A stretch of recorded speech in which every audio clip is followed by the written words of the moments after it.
लंबे इंतजार के बाद अयोध्या में 22 जनवरी 2024 को राम मंदिर का उद्घाटन हो गया है।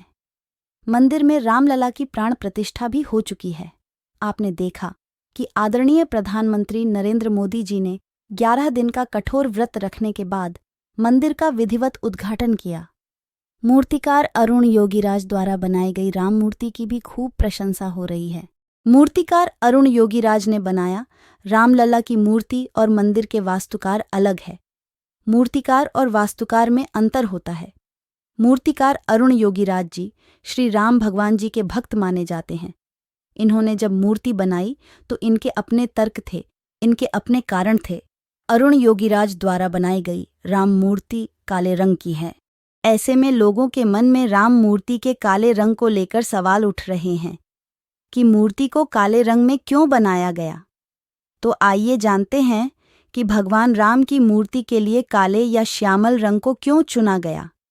लेकिन इससे पहले आप रामलला की मूर्ति की खासियत जान लीजिए। यह मूर्ति 5 वर्षीय बाल स्वरूप में बनाई गई है, जिसमें रामलला के बाल रूप को पत्थर से बने कमल पर विराजमान दिखाया गया है। मूर्ति पर भगवान विष्णु के 10 अवतार ओम, स्वास्तिक, शंकर, चक्र भी मौजूद है। प्रभु श्री राम विष्णु भगवान के अवतार थे, इसलिए भगवान विष्णु से जुड़े इन चिन्हों को शामिल किया गया है, जो प्रभु श्री राम की मूर्ति को और भी ज्यादा भव्य बना रहे हैं। श्री राम की प्रतिमा के सिर पर सूर्य बनाया गया है। श्री राम सूर्यवंशी थे और उनका जन्म दोपहर 12 बजे हुआ था, जिस वक्त सूर्य की तीव्रता अपने चरम पर होती है। रामलला की मूर्ति के चारों ओर बने विग्रह में भगवान विष्णु के 10 अवतार के दर्शन होते हैं। इसमें सबसे पहले मत्स्य, दूसरे में कूर्म, तीसरे में वराह, चौथ में नरसिंह, 5वें में वामन, 6 पर परशुराम, 7वें पर राम, 8वें पर कृष्ण, 9वें पर बुद्ध और 10वें पर कल्कि के दर्शन होते हैं।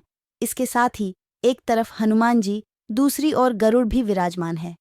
अब हम उस काले पत्थर की विशेषता आपको यहाँ पर बताएंगे जिससे रामलला की मूर्ति का निर्माण किया गया है। रामलला की मूर्ति काले रंग के पत्थर से बनी है। इसकी ऊंचाई 51 इंच और वजन करीब 200 किलोग्राम है। जिस काले पत्थर से इस मूर्ति को बनाया गया है वह शालिग्राम है, जो एक पत्थर की तरह होता है। प्रभु श्री राम की मूर्ति बनाने के लिए इसे नेपाल की गंडक नदी से निकालकर लाया गया था। जिस वक्त इस पत्थर को गंडक नदी से निकाला जा रहा था, उस वक्त नदी से प्रार्थना करके पत्थर लाया गया था। शालिग्राम को भगवान विष्णु का स्वरूप माना जाता है। इस पत्थर को कृष्णशिला के नाम से भी जाना जाता है। कई घरों में इनकी पूजा होती है। राम मूर्ति के लिए चुने गए कृष्णशिला को पौराणिक कारणों के अलावा वैज्ञानिक कारणों को भी ध्यान में रखकर चुना गया है। ऐसा नहीं है कि सिर्फ एक आध्यात्मिक या धार्मिक कारण है कि हमने काले पत्थर को चुना। उसके पीछे वैज्ञानिक कारण भी है। और आप देखते होंगे कि बहुत सारे शिवालय हैं, बहुत सारे हमारे ज्योतिर्लिंग हैं। आप पहले ज्योतिर्लिंग में शिव जी की ज्योतिर्लिंग को छू सकते थे। पहले के लोग तो उन मंदिरों में भी मूर्तियों को छूना, नहलाना ये सब करते थे। लेकिन अब ये सब रोक दिया गया क्योंकि कहीं ना कहीं उनको हानि हो रही थी, केमिकल रिएक्शन हो रहा था। तो उस बात का भी ध्यान रखा गया कि आने वाले समय में रामलला के साथ ऐसा भी हो सकता है कि एक समय के बाद थोड़ा बहुत मूर्ति पर पर्यावरण का या केमिकल का प्रभाव न पड़े, इसलिए भी इसका ध्यान रखा गया। वैज्ञानिक कारणों का भी ध्यान रखा गया।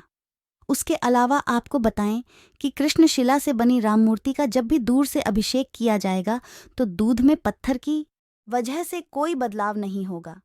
रामलला की मूर्ति बनाने के लिए इस पत्थर का उपयोग करने की एक खास वजह यह भी है कि कृष्णशिला में ऐसे गुण हैं कि जब आप अभिषेक करते हैं, यानी जब आप दूध प्रतिमा पर चढ़ाते हैं, तो आप उसका उपयोग कर सकते हैं।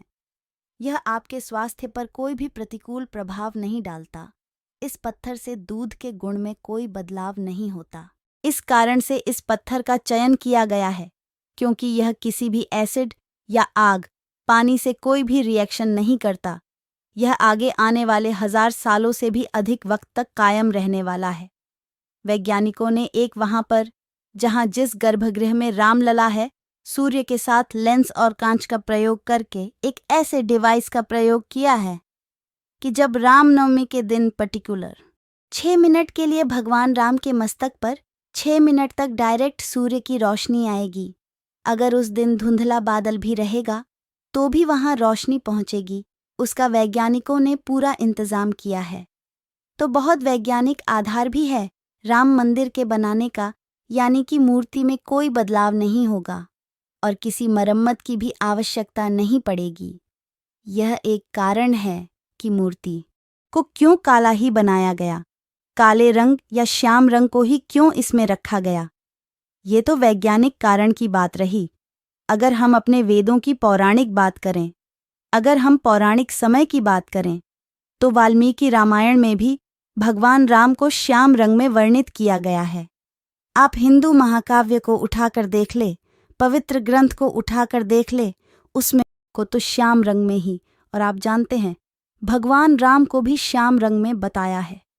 जिस कारण अरुण योगीराज द्वारा बनाई गई रामलल्ला की मूर्ति के लिए श्यामल यानी काला रंग चुना गया है, तो वैज्ञानिक कारण पौराणिक कारण जब दोनों एक हुए, तब जाकर के वाल्मीकि के रामायण का जो प्रथम सर्ग है, उसमें जब राम जी के बाल्यकाल बालकांड का जब वर्णन होता है, उसमें भी रामलला की श्यामल रंग का वर्णन हुआ है। आप रामायण के बालकांड में प्रवेश करेंगे, उसको पढ़ेंगे, तो आप पाएंगे कि उसमें भी भगवान राम के श्याम रंग का वर्णन हुआ है, तो इसलिए भी श्याम रंग है। तो यह सारे कई ऐसे कारण रहे जिसकी वजह से कहा गया कि रामलला की मूर्ति का रंग सांवला क्यों रखा गया, काला क्यों रखा गया या श्याम रंग क्यों रखा गया। मुझे उम्मीद है कि आप सभी लोगों को समझ में आया होगा कि रामलला की मूर्ति का रंग काला क्यों रखा गया। तो जय सिया राम, जय हिंद, जय भारत। अगर वीडियो पसंद आई हो तो लाइक करें और ऐसे ही वीडियो के लिए चैनल को सब्सक्राइब करें। धन्यवाद। जय श्री राम।